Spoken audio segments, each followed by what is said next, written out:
Mesdames et messieurs, bonjour. Plus rien ne rentre dans la bande de Gaza, soumise à un siège total par l'entité sioniste, en représailles à l'opération lancée le 7 octobre par la résistance palestinienne et baptisée le déluge d'Al-Aqsa. Le pilonnage de l'enclave palestinienne se poursuit et je vous redonne le bilan humain qui ne cesse de s'alourdir. Plus de 1000 martyrs et 4500 blessés recensés parmi les Palestiniens. L'offensive d'envergure initiée par le mouvement Hamas il y a près d'une semaine a provoqué de vives réactions à l'échelle mondiale. Nous avons le plaisir d'accueillir avec nous par téléphone professeur Rafat Habib, universitaire, chercheur et spécialiste en géopolitique, pour commenter justement les réactions internationales. Bonjour et bienvenue sur RTCI. Oui, bonjour, je vous salue et vous ainsi que tous les auditeurs et les auditrices de RTCI. Merci beaucoup, monsieur Rafat Habib. On va commencer par le Conseil de la Ligue arabe réuni hier et qui déplore la mort de plusieurs civils des deux côtés, du côté palestinien et israélien, et appelle à prendre les mesures nécessaires pour les protéger. Le communiqué final appelle également à libérer les civils des deux côtés et appelle l'entité sioniste à permettre aux civils à Gaza de recevoir les aides humanitaires. Comment vous commentez cette résolution de la Ligue arabe? Comment vous commentez cette discordance totale entre les gouvernements et la population dans le monde arabe? Nous allons souligner tout d'abord qu'il s'agit d'un non-événement. Cette réunion de la Ligue arabe a été très peu suivie, n'a eu pratiquement aucun impact au niveau des médias. Ça veut dire qu'on est en train de faire le constat que la Ligue arabe est en fait une organisation qui n'a plus lieu d'être parce qu'elle n'a plus aucune prise sur les réalités. Donc ça ne mérite à mon avis aucun effort de décryptage de ce qu'il y a dans le texte. Tout ce qu'on peut dire c'est cette déclaration était prévisible. Non, plus que ça, c'est la consécration de l'inertie complice de Ligue arabe, qui, à mon avis, est devenue maintenant un bien presque privé des monarchies arabes qui ont choisi depuis très longtemps la normalisation des relations avec Israël et la constitution d'une sorte d'axe ou d'alliance orientée contre l'Iran, contre les peuples, contre les mouvements de résistance dans la région. 5 pays arabes ont pourtant émis des réserves sur certains points de la déclaration de la réunion d'hier des ministres arabes des Affaires étrangères. On parle notamment de la Syrie, l'Irak, la Libye, l'Algérie et la Tunisie qui s'est vite rattrapée par la voie d'un communiqué publié hier soir par la présidence de la République qui a exprimé non seulement ses réserves mais encore son rejet total de la résolution du Conseil de la Ligue arabe. Votre lecture? Alors la Tunisie s'est totalement désolidarisée de ce texte, d'ailleurs un texte qui ne fait nullement honneur aux États. Je ne parlerai pas des peuples, d'ailleurs la Ligue c'est la Ligue des États arabes, parce que les peuples n'ont strictement aucun droit au chapitre, ils n'ont qu'une voix au chapitre surtout, et les peuples dans toutes les manières sont ailleurs. Nous savons que aussi bien dans les pays qui ont soutenu que les pays qui ont émis des réserves, la rue est totalement acquise à la cause palestinienne. Pour la Tunisie, ça a été très simple. C'est une condamnation pure et simple, radicale surtout, et sans concession de la forme et du fond. On en est arrivé maintenant avec ce rejet de la résolution, on est arrivé presque à atteindre les limites de la sémiologie. La Tunisie condamne non pas le fond du texte ou l'orientation politique du texte, elle condamne même la terminologie dans laquelle a été rédigée cette déclaration. Donc réellement on est pratiquement dans une sorte de coupure définitive, une sorte de rupture sémiologique avec l'ensemble du discours qui est maintenant de mise dans la Ligue arabe. On a rejoint dans ça le Liban, la Libye, l'Algérie, l'Irak, l'Algérie, la Syrie. Donc il y a une sorte de pôle de refus qui est en train de s'esquisser au sein des États arabes face au front des monarchies et des pays qui ont choisi la normalisation avec l'État d'Israël. Moi, personnellement, ce qui a attiré ma attention, c'est la position égyptienne. S'il y a un pays qui court réellement des risques suite à cette agression israélienne contre Gaza, ce n'est ni la Syrie, ni l'Irak, ni aucun autre pays. Ça va être l'Égypte. Parce qu'il y a aujourd'hui un grand projet qui est défendu aussi bien par les Américains que par les Israéliens, qui s'appelle le transfert ou le grand transfert. Ça veut dire que on va commencer à penser à évider Gaza afin de démembrer la résistance, mais surtout de créer une autre entité quelque part au Sinaï, afin d'en finir avec la question palestinienne pratiquement dans cette région. Or, si un pays va payer les pots cassés dans cette affaire, ça va être l'Égypte. Or, l'Égypte a eu, à mon avis, une position, tout ce qu'il y a de plus, profil bas, face aux monarchies du Golfe, lesquelles monarchies du Golfe ne vont jamais aider l'Égypte dans sa crise financière, une crise qui est en train maintenant de lui couper les ailes pratiquement au niveau des relations internationales et du rôle qu'elle peut jouer à l'échelle régionale. Mais je voudrais juste ajouter un point dans cette dans cette réaction, non pas dans le monde arabe, mais au niveau des pays européens, parce que ça nous touche directement. À mon avis, la position surtout de la France hier, qui a interdit les manifestations pro-palestiniennes, pro-Gaza, c'est un énième scandale autour de la pseudo-liberté d'expression en Occident. Justement, on va en parler, Siraf. De toute façon, c'est comme la position donc de la Ligue arabe, ou la Ligue, vous dites, des États arabes. C'est une réaction qui est donc prévisible, celle de la France, l'Occident et principalement les États-Unis, qui endossent le rôle de premier soutien de l'entité sioniste. D'ailleurs, le président américain, qui a envoyé un groupe aéronaval en Méditerranée, a annoncé hier que son pays était prêt à déployer des ressources supplémentaires si nécessaire, et il a lancé une mise en garde à l'Iran. Je vous propose de l'écouter ensemble et revenir sur cette position. On écoute Joe Biden.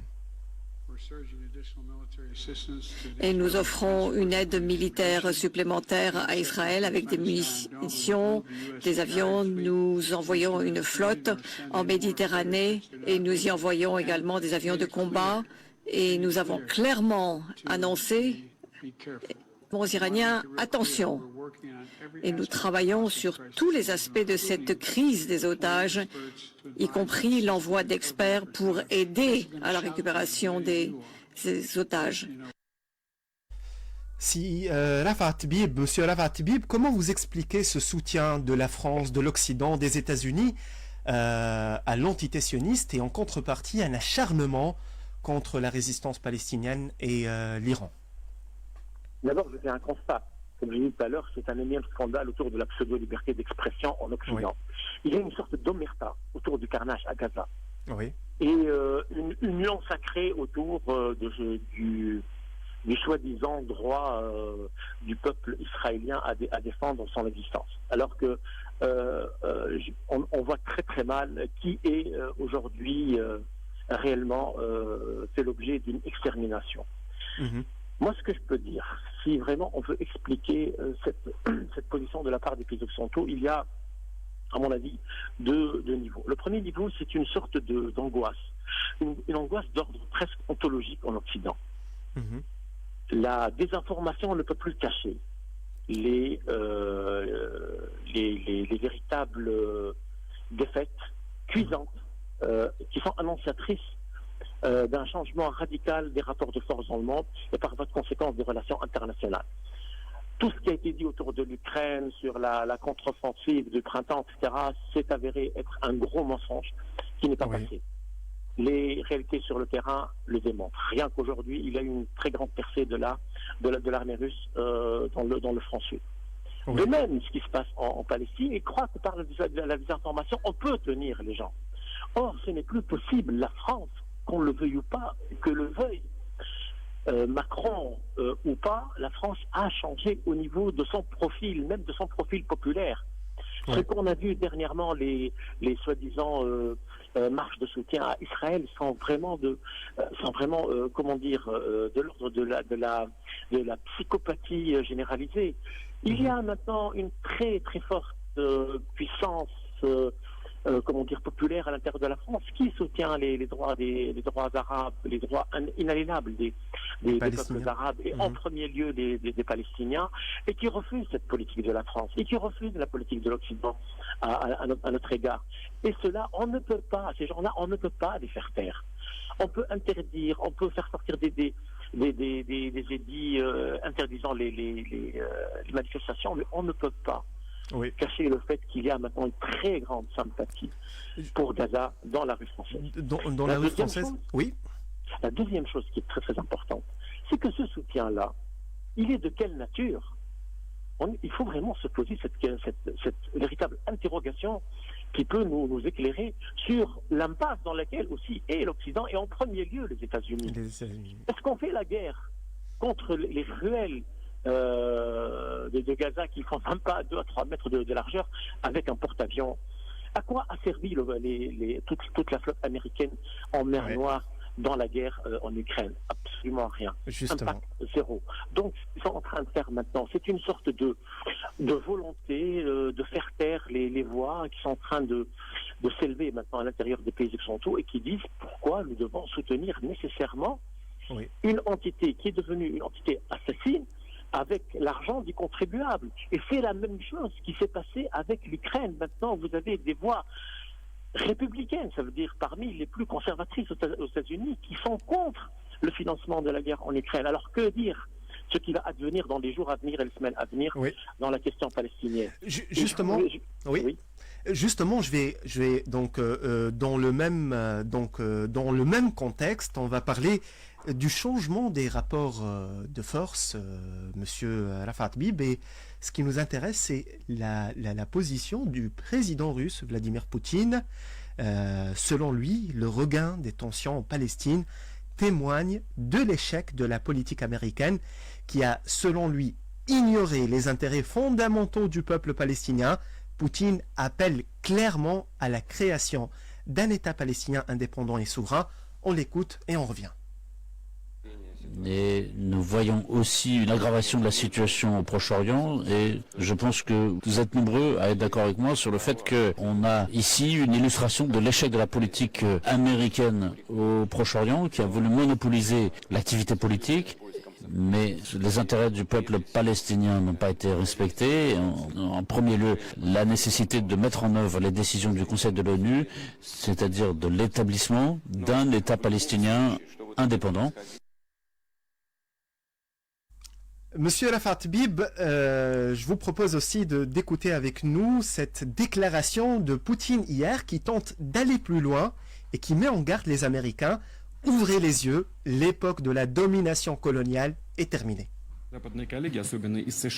Nos collègues occidentaux et en particulier les États-Unis ne se contentent pas d'établir arbitrairement des normes auxquelles les autres pays doivent se conformer, mais ils enseignent également qui doit les appliquer et comment se comporter. Tout cela se fait et se dit généralement de manière ouvertement grossière. Il s'agit là d'une même manifestation de la pensée coloniale. Nous entendons sans cesse « Vous devez, vous êtes obligés, nous vous mettons sérieusement en garde ». Mais qui êtes-vous ? De quel droit pouvez-vous avertir qui que ce soit ? Il est temps de se débarrasser de cette mentalité coloniale. Je veux juste dire, essuyez vos yeux, cette époque est révolue depuis longtemps et ne reviendra jamais. Jamais. À vous la parole, Monsieur Rafat Habib. Comment vous commentez les propos de Poutine ? Permettez-moi d'abord de contextualiser avec la configuration russe et celle de Poutine surtout. L'attaque ou le conflit armé aujourd'hui à Gaza, c'est du pain béni pour la Russie. D'abord, les regards se sont extrêmement tournés de l'Ukraine, et ça va donner un peu plus de possibilités pour les Russes d'en finir avec les dernières poches dont ils ont besoin dans la région du Donbass. Premièrement. Deuxièmement, comme nous l'avons remarqué, il va y avoir pratiquement un partage en deux des aides financières et militaires qui étaient destinées à l'Ukraine, puisqu'une partie va être orientée vers l'État sioniste. Et surtout, la troisième chose, c'est qu'il a clairement démontré que la gestion américaine de tout le dossier du Moyen-Orient était un échec cuisant, un échec sans appel. Et en plus, n'oubliez pas que maintenant, Poutine ne parle plus au nom de la Russie, il parle d'abord au nom des BRICS, Et surtout au nom de ce qu'on appelle aujourd'hui le Sud global, ça veut dire tous ces pays qui ont une position de plus en plus mitigée envers les américaines et les Occidentaux en général.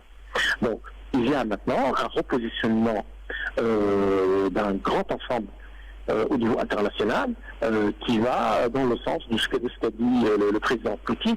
Et je pense que jusqu'à aujourd'hui, le fait que les États-Unis, que l'Occident n'ait pas choisi la voie du Conseil de sécurité pour condamner le Hamas, c'est un indicateur très très important. Révélateur. Oui. Voilà, très très important pour nous donner une idée sur les rapports de force qu'il y a à l'intérieur du Conseil de sécurité, mais aussi au niveau à l'échelle mondiale. Il y a un refus de la part des pays de condamner les Palestiniens parce que pour eux c'est un acte de résistance.